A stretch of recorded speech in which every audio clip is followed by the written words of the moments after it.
네, 우리 이 시간 다 같이 함께 나눌 하나님의 말씀은 마태복음 3장 11절부터 17절까지 말씀입니다.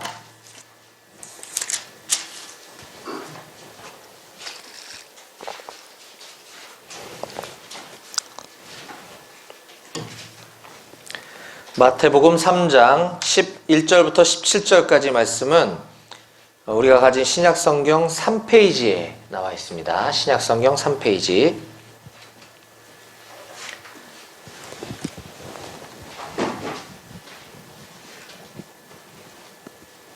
네, 찾으셨으면 우리 다 같이 한 목소리로 함께 읽어볼까요? 시작. 나는 너희로 회개하게 하기 위하여 물로 세례를 베풀거니와 내 뒤에 오시는 이는 나보다 능력이 많으시니 나는 그의 신을 들기도 감당하지 못하겠노라. 그는 성령과 물로 너희에게 세례를 베푸실 것이요 손에 키를 들고 자기의 타작마당을 정하게 하사 알곡은 모아 곳간에 들이고 쭉정이는 꺼지지 않는 불에 태우시리라. 이때에 예수께서 갈릴리로부터 요단강에 이르러 요한에게 세례를 받으러 하시니 요한이 말려 이르되 내가 당신에게서 세례를 받아야 할 터인데 당신이 내게로 오시나이까.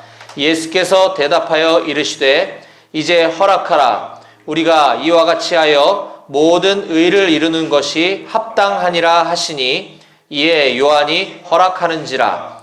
예수께서 세례를 받으시고 곧 물에서 올라오실새 하늘이 열리고 하나님의 성령이 비둘기같이 내려 자기 위에 임하심을 보시더니 하늘로부터 소리가 있어 말씀하시되 이는 내 사랑하는 아들이요 내 기뻐하는 자라 하시니라. 아멘. 네, 오늘 우리에게 주실 하나님의 말씀을 위해서 함께 잠깐 기도하겠습니다. 하나님 아버지 감사합니다. 오늘 이 주일 예배를 통하여서 이곳에서 선포되어지는 하나님의 말씀이 우리 이곳에 모인 모든 용사들 각 심령 가운데 심겨지게 도와주시옵소서. 그리하여 한 귀로 듣고 한 귀로 흘리는 것이 아니라 일평생 마음에 담고 주님의 제자로 주님의 하나님의 아들로 살아가기로 결단하고 우리의 삶을 하나님께로 방향 전환하는 귀한 시간 될 수 있도록 허락해 주시옵소서. 오늘 모든 예배를 주님께 올려드리며 감사드리고 예수님의 이름으로 기도했습니다. 아멘.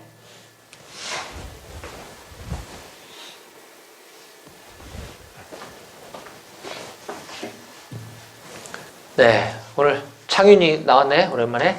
네, 지난주에 외박 휴가.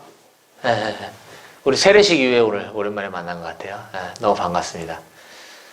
네, 오늘 제목은 세례란 무엇인가에 대해서 마침 또 오늘 창윤이가 또 오랜만에 나와서 더 뜻깊은 시간이 될 수 있을 것 같아요. 4월 21일 날 우리 부활주일 날 이 한마음교회에 제가 이제 부임한 이래 첫 세례와 성찬식을 했었죠. 그 이후에 우리 종민이가 또 세례를 받겠다라고 했고, 그죠? 맞습니까? 맞습니다. 네. 그리고 오늘 못 나왔지만 42대대 박수진 상명도 세례를 받을 거고, 그리고 아직 모르겠지만 기도하고 있죠, 우리? 기도하고 있는 분들, 세례 희망하시는 분들 있으면 또 얘기를 해주시기 바라고. 근데 이제 문제는 우리가 7월에 간단 말이에요. 그래서 우리 날짜 나왔나요, 포대장님? 우리 단으로 복귀하는 날 아직 안 나왔어요? 예. 6월 말에서 7월 초. 7월 둘째 주라는 얘기가 있길래, 그래서 만약에 그 날 7월 둘째 주가 되면 7월 첫째 주 주일 예배를 우리 이제 파송 예배로 이렇게 이제 드릴 예정이고, 날짜 혹시 바뀌면 더 땡겨지겠죠? 그래서 그 파송 예배 때, 그때 세례와 성찬식을 함께 할 수 있도록 그렇게 하겠습니다. 예.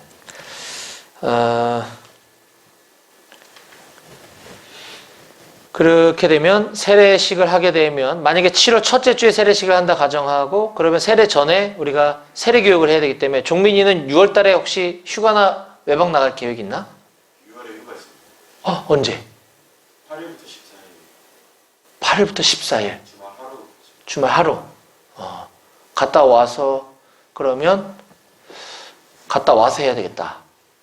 세례 교육은 예배 끝나고 잠깐 남아서 우리 둘이 남아서 한 1시간 안짝으로 세례교육을 간단히 하고서 세례를 받아야 되기 때문에 6월 8일부터 14일 갔다 온 다음 주일날 같이 저랑 세례교육하는 걸로 그렇게 할게요. 날짜 기억하고 있고 그렇게 진행하도록 하겠습니다. 그래서 아무튼 이따 광고에도 또 얘기하겠지만 세례 희망하시는 분은 저하고 이제 여러분들이 만날 수 있는 날이 얼마 안 남았어요. 여러분들 이 다음에 제대하면 내 생각 무지하게 날 거야. 아마 꿈에 나타날지도 몰라요. 그러니까 여기 있는 동안 세례 안 받으신 용사들은 세례 받고 갈 수 있도록 기도해 보시기를 부탁드립니다. 나랑 눈 마주쳤어. 기도하고 있나? 기도하고 있어요. 예, 저는 기도하고 있어요. 기도하시기 바라요. 그래서 오늘 그런 의미에서 우리 이 그리스도인들이 받는 세례가 도대체 뭔가? 이 세례가 갖는 의미가 무엇이고 이 세례라는 게 무엇인지에 대해서 오늘 이 시간 함께 하나님의 말씀을 좀 나눠보려고 합니다. 먼저 세례의 의미에 대해서 세 가지로 함께 좀 나눠볼 텐데요. 함께 따라해 보겠습니다. 첫째, 세례는 죄사함을 의미합니다. 예. 세례 요한은 그 400년 동안 하나님의 음성이 들리지 않는, 이걸 이제 구약과 신약이 넘어오는 중간기라고 얘기하는데, 이 400여 년 동안 하나님께서 어떤 선지자를 통해서도 말씀을 하지 않는 시기가 있어요. 그래서 이 400년 동안에 하나님의 그 침묵을 깨고 이스라엘 백성들에게 나타나서 이 하나님의 말씀을 선포한 사람이 바로 세례 요한입니다. 그래서 세례 요한을 광야에서 외치는 소리다라고 이야기하는데, 우리가 오늘 읽은 본문 그 앞에 마태복음 3장 1절에 보면 세례 요한은 이렇게 외치고 있습니다. 회개하라, 천국이 가까웠느니라. 예, 회개하라, 천국이 가까웠느니라.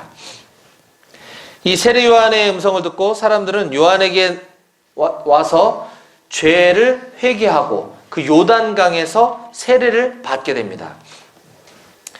이 세례 요한이 어느 날 갑자기 400여 년 만에 나타나서 혜성처럼 등장해서 막 회개를 촉구하자 사람들은 그가 요한이 선지자일 것이다, 아니면 메시아일 것이다, 이렇게 생각했으나 그는 그렇게 이야기하지 않습니다. 오늘 우리가 읽었던 본문 11절에 보면 다 같이 함께 읽어볼까요? 11절만 시작. 나는 너희로 회개하게 하기 위하여 물로 세례를 베풀거니와 내 뒤에 오시는 이는 나보다 능력이 많으시니 나는 그의 신을 들기도 감당하지 못하겠노라. 그는 성령과 불로 너희에게 세례를 베푸실 것이요. 아멘. 네, 이처럼 요한이 이야기한 그 세례는 죄사함의 세례라고 하는 것입니다. 그는 회개에 합당한 열매를 맺으라라고 강조하고 있는데, 회개에 합당한 열매를 맺으라, 이 말이 좀 어려워 보여요. 무슨 말이냐면 회개를 했다고 하면 행동으로 보여라라는 거죠. 회개를 했으면 삶으로 나타나야 된다는 거예요. 지금 이 시대 가운데 기독교인들이 개독교 소리 들어가면서 욕 얻어먹는 이유는, 자, 기독교인이 됐다라고 하는 뜻은 내가 회개했다는 뜻이거든요. 회개하고 내가 죄에서부터 하나님께로 돌이켰다는 뜻인데 전혀 살아가는 모습들을 보면 그렇게 보이지가 않는 거예요. 그래서 기독교인이 욕먹는 거거든요. 그렇다고 한다면 진정한 거듭남이라고 우리가 이야기할 수 없다라는 것이죠. 이처럼 세례 요한이 얘기한 그 죄사함의 세례라고 하는 것은 바로 이처럼 자신의 죄를 고백하고 인정하고 하나님께로 돌이키고 삶이 변화되어야 된다라고 하는 것을 말하고 있는 것입니다. 그래서 우리가 세례 의식을 할 때, 세례를 베풀 때 이 물로 세례를 준다라고 이야기하는데, 이 물은 그러니까 물세례죠. 물세례는 두 가지가 있어요. 제가 속한 이 장로교 교단에서는 이제 살수례라 그래갖고 이제 물을 이렇게 머리에 이렇게 얹는 거, 물을 뿌린다 그러죠. 살수례를 하고, 침례 교단이나 어디죠? 순복음 교단 같은 데서는 침례를 해요. 침례. 이 큰 다라이 같은 데다가 물 받아놓고, 또는 강에 가가지고 실제로 언제 물에 잠겼다가 일어나는 이제 그런 침례를 베푸는데, 어차피 이 물 세례가 있고 또 성령 세례가 있어요. 물 세례는 사람이, 그러니까 목사가 베푸는 거지만 성령 세례는 하나님께서 이제 주시는 건데, 우리가 이 성령 세례도 받아야 되는 거죠. 성령 세례는 어떤 느낌으로 받는 건 아니에요. 내가 하나님을 하나님을 믿어야겠다는 그 믿음이 생기는 것, 그래서 내가 그리스도인으로 살아야 되겠다라고 자꾸 내 마음에 그런 부담이 생기는 것. 이게 이제 성령 세례를 받았다라고 하는 표시인데, 어쨌든 이 물세례, 목사가 베푸는 이 물세례는 상징적인 의미를 갖고 있기 때문에 뭐 침례가 맞다, 이 살수례가 맞다, 이건 틀렸다 이렇게 얘기할 수는 없어요. 근데 가끔 가다가 성경은 침례를 얘기하고 있기 때문에 이 물세례 받은 사람은 다시 이 침례를 받아야 된다라고 얘기하시는 분들이 가끔 계신데, 그건 조금 성경적이지 않아요. 우리가 율법으로 구원을 받는 게 아니기 때문에 그런 세례의 행위가 중요한 것은 아니거든요. 왜 뒤늦게 병상에서 예수님을 믿고 미처 목사님이 오셔서 세례 줄 겨를도 없이 돌아가시는 분은 천국 못 가냐? 그렇지 않거든요. 세례를 받고 안 받고는 이건 행위의 문제이기 때문에 그게 구원과는 관련이 없지만, 그럼에도 불구하고 예수님이 친히 세례받는 모습을 성경에서 보여주셨고, 세례가 우리에게 갖는 의미가 있기 때문에 우리가 세례를 받는 것입니다. 그래서 가끔 장로교에서 이 살수례 받고 침례교로 왔는데 침례교에서 다시 침례 받으라고 얘기하는 목사님들이 가끔 계신데, 그건 아니다, 틀렸다 라는 거 우리가 인식하고 계시면 되고, 뭐든 상관이 없습니다. 그래서 물세례가 있고 또 침례가 있고 또 성령 세례가 있다라는 것을 잠깐 말씀드렸습니다. 어쨌든 중요한 것은 이 물세례의 의미는 죄사함의 의미가 있다라는 거. 이 죄사함은 반드시 그에 합당한 열매로 나타나야 된다는 거. 그걸 꼭 기억하시기 바라겠고요. 두 번째, 다시 따라해 봅니다. 둘째, 세례는 하나님의 자녀가 되었다는 것을 선포하는 의식입니다. 예, 그렇습니다. 이 의식 또는 예식이라고 하는 것은 이 많은 사람들 앞에서 많은 사람들이 증인 앞에서 내가 이제 이렇게 되었다라고 선포하는 예식인 거죠. 남녀가 만나서 꼭 결혼식을 뭐하러 합니까? 비싼 돈 주고 그냥 혼인신고만 하면은 법적으로 부부인데, 그렇잖아요. 예, 결혼식을 하건 안 하건 부부관계가 달라지진 않거든요. 그럼에도 불구하고 우리가 비싼 예식장에 비싼 음식을 들여서 이 결혼 예식을 하는 것은 그만큼 이 두 사람이 부부가 되었습니다 라고 하는 것을 많은 사람들 앞에서 선포하는 것이거든요. 목사 안수식도 마찬가지죠. 목사 안수식이 꼭 어디 가서 어떤 분에게 이렇게 받을 수도 있어요. 그러나 이 많은 사람들 앞에서 이 목사 예식을 안수식을 하는 것은 이 사람이 이제 목사님이 되었습니다라고 하는 것을 선언하는 거예요. 마찬가지입니다. 이 세례도 이 형제가 이제 하나님의 자녀가 되었습니다. 앞으로 하나님의 자녀가 되기로 결정했습니다라고 많은 사람들에게 선언하는 의식이다. 하나님의 자녀가 되었습니다라고 하는 것을 공포하는 것이 그래서 의미가 있는 것입니다. 하나님을 영접하는 자, 곧 그 이름을 믿는 자들에게는 하나님의 자녀가 되는 권세를 주셨으니 라고 이야기하고 있습니다. 하나님을 믿는 자, 하나님의 자녀가 되는 권세를 주신 것을 선포하는 것, 이것이 바로 세례식이다 라고 하는 것을 우리가 꼭 기억했으면 좋겠고요. 또 다 같이 따라해 봅니다. 셋째, 세례는 예수님을 위해 평생 헌신하겠다고 하는 다짐입니다. 세례 요한은 지금 자기는 회개한 사람에게 물로 세례를 베풀거니와 내 뒤에 오시는 이는 성령으로 세례를 줄 것이다 라고 약속하고 있습니다. 이 세례 요한이 베푼 물 세례는 눈에 보이는 세례지만 예수님, 성령님이 주시는 그 세례는, 성령 세례는 내적인 세례다라고 하는 것이죠. 능력으로 역사하는 새로운 출발이다라고 하는 것입니다. 사도 바울도 이 에베소에서 이미 예수를 믿고 제자가 된 사람들에게 너희가 믿을 때 성령을 받았느냐 이렇게 물어보는 장면이 나옵니다. 그때 이 제자들은 아니요, 우린 성령이 뭔지 들어본 적도 없는데요, 이런 얘기를 하게 되거든요. 그들은 세례 요한의 물 세례만 알고 있었다고 하는 것이죠. 그러나 우리에게 정작 중요한 것은 성령 세례다라고 하는 것도 우리가 반드시 기억해야 합니다. 그래서 이 사도행전에 보면 이 물 세례만 듣고 성령이 무엇인지 우린 들어본 적이 없는데요 라고 하는 사람에게 이 바울이 안수할 때 그들에게 성령이 임했고 성령이 임하자 방언도 하고 예언도 하게 되었다라고 하는 기록이 있습니다. 물론 성령 세례를 받은 사람은 반드시 예언을 하고 방언을 해야 된다는 것은 아닙니다. 그건 은사주의이기 때문에 그것도 그렇게 얘기하는 사람이 있으면 다소 위험합니다. 성령을 받은 사람은 방언을 할 수도 있습니다. 하지만 꼭 그런 것이 아니라 아까 제가 이야기한 것처럼 내 안에 믿음이 생기고 하나님을 더 알아가고 싶고 내가 더 그리스도인으로 살아가야 되겠다라고 하는 거룩한 부담이 생긴다고 하면 그분은 틀림없이 성령 세례를 받은 것입니다. 그래서 우리는 물 세례에 머무는 것이 아니라 반드시 성령 세례까지 나아가야 되고 그것이 바로 이 세례가 의미하는 방금 얘기한 세 번째, 우리가 다 같이 따라했던 세 번째 의미다라고 하는 것입니다. 세례는 내가 예수님을 위해서 평생 헌신하며 살아가겠다고 하는 다짐, 이게 바로 세례가 갖는 매우 중요한 의미다라고 하는 사실을 꼭 기억하셨으면 좋겠습니다. 이와 같이 세례가 갖는 의미에 대해 세 가지를 우리가 살펴보았는데요. 다시 한번 복습해보지만 첫 번째는 세례는 죄사함을 의미한다라고 하는 것 꼭 기억하시고 세례를 받았다고 한다면 내가 죄에서 떠나려고 평생 살기로 이렇게 노력하셔야 됩니다. 그 두 번째는 세례는 하나님의 자녀가 되었다고 하는 것을 선포하는 것. 예전엔 내가 하나님하고 상관없이 살았지만 이제 나는 하나님의 자녀가 되었다라고 내가 결심하는 것이고 그걸 많은 사람들 앞에서 선포하는 것이다 하는 걸 꼭 기억하시고요. 세 번째, 세례는 예수님을 위해서 평생 헌신하겠다고 하는 다짐이다라고 하는 것을 기억하셨으면 좋겠습니다.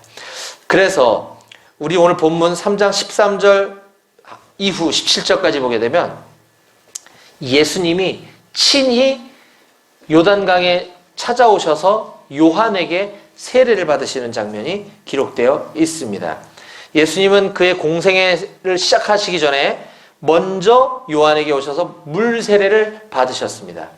이 물 세례는 죄인이 난 죄로부터 죽고 난 물에 빠져서 난 죽고 다시 새롭게 태어났다라고 하는 것을 상징하는 것인데 죄가 없으신 예수님도 이 세례를 받았다고 하는 것이 굉장히 상징적인 의미가 있다라고 하는 것입니다. 그때 예수님이 요한에게 다가오시자 요한은 그가 메시아이신 예수님을 알아보게 됩니다. 그래서 너무 놀라서 어떻게 메시아이신 당신이 나한테 와서 세례를 받으십니까? 내가 당신에게 세례를 받아야지 옳지 않습니까? 이렇게 이야기하게 됩니다. 이때 예수님이 요한에게 이렇게 얘기하시죠. 15절입니다. 3장 15절. 함께 한번 읽어볼까요? 오늘 본문 마태복음 3장 15절 시작. 예수께서 대답하여 이르시되 이제 허락하라. 우리가 이와 같이 하여 모든 일을 이것이 합당한다 하니 이에 요한이 허락하는지라. 네, 이제 허락하라.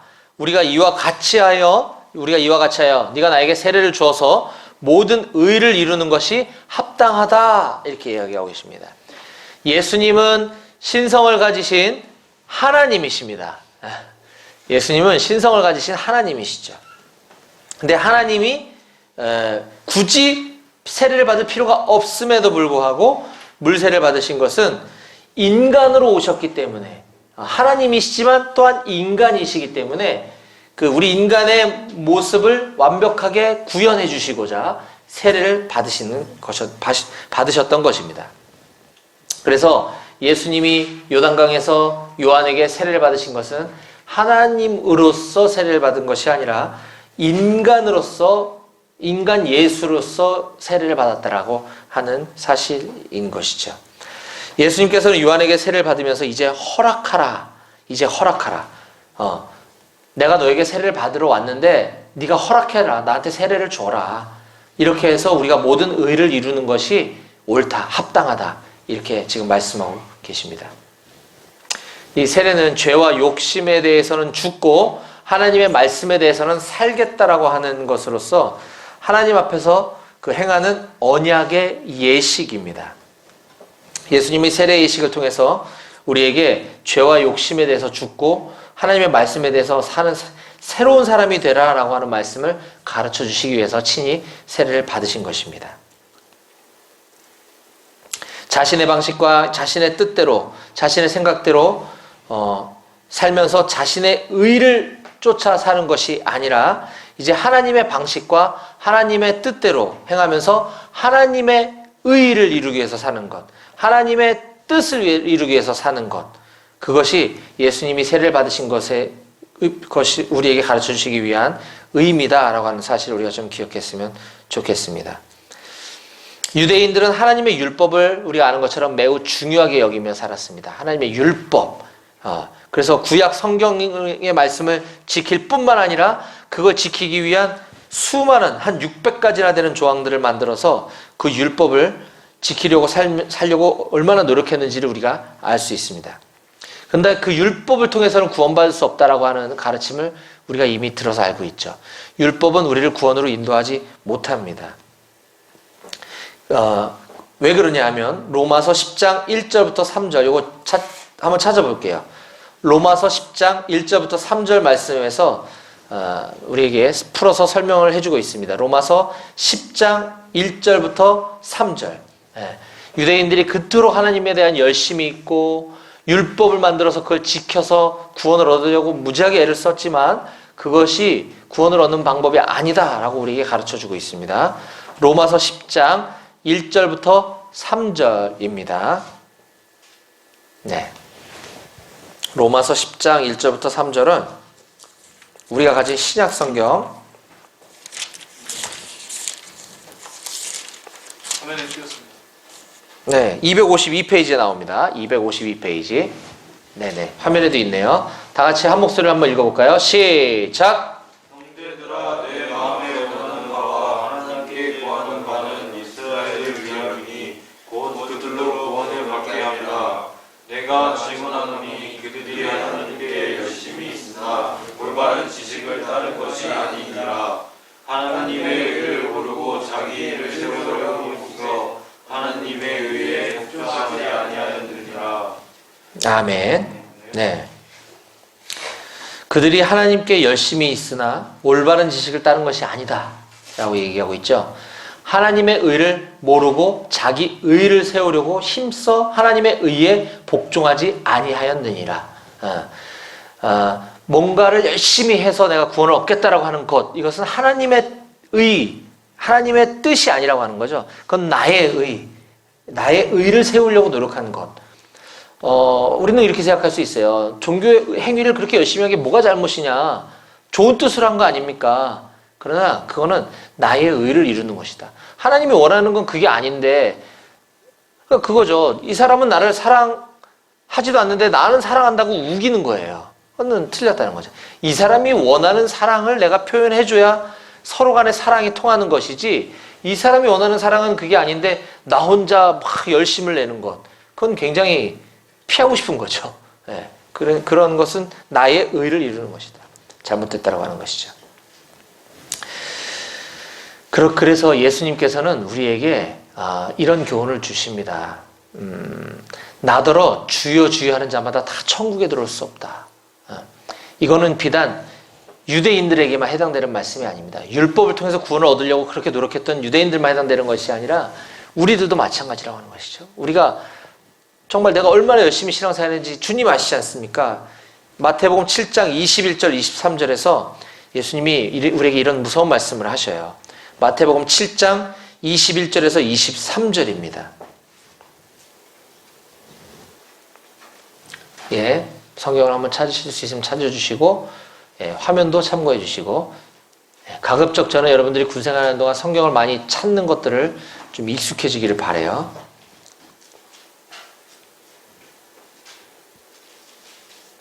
찾으셨으면 한번 읽어봅니다. 마태복음 7장 21절에서 23절 시작. 너더러 주여 주여 하는 자마다 다 천국에 들어올 것이 아니요 다만 하늘에 계신 내 아버지의 뜻대로 행하는 자라야 들어가리라. 그날에 많은 사람이 나더러 이르러 주여 주여 우리가 주의 이름으로 선지자 노릇하며 주의 이름으로 귀신을 쫓아내며 주의 이름으로 많은 권능을 행하지 아니하였나이까 하리니. 그때 내가 그들에게 밝히 말하되 내가 너희를 도무지 알지 못하니 불법을 행하는 자들아 내게서 떠나가라 하니라. 아멘. 그날에 많은 사람들이 주님 앞에 나와서 주여 주여 우리가 주의 이름으로 선지자 노릇도 하고 귀신도 쫓고 주의 이름으로 많은 권능도 행하지 아니하였습니까? 즉 내가 얼마나 신앙생활 열심히 했는지 아시지 않습니까? 그때 주님이 이렇게 얘기하신다는 겁니다. 내가 너희를 도무지 알지 못하겠다. 너 누구냐? 이 불법을 행한 자들아 떠나라. 그렇기 때문에 우리는 이 나의 노력으로 구원을 이룰 수 없다. 절대. 그래서 구원을 얻기 위해서 가장 중요한 것은 자기 부인과 부정, 자기를 부정하는 것, 그리고 하나님의 의를 따라 사는 것, 이것을 보여주기 위해서 바로 이 세례를 예수님이 받으셨고 그 가르침을 우리에게 허락하셨다고 하는 사실을 기억하셨으면 좋겠습니다. 그래서 이 세례는 바로 철저한 자기 부인, 나의 의를 쫓아 살지 않겠습니다. 하나님의 의를 따라 살겠습니다.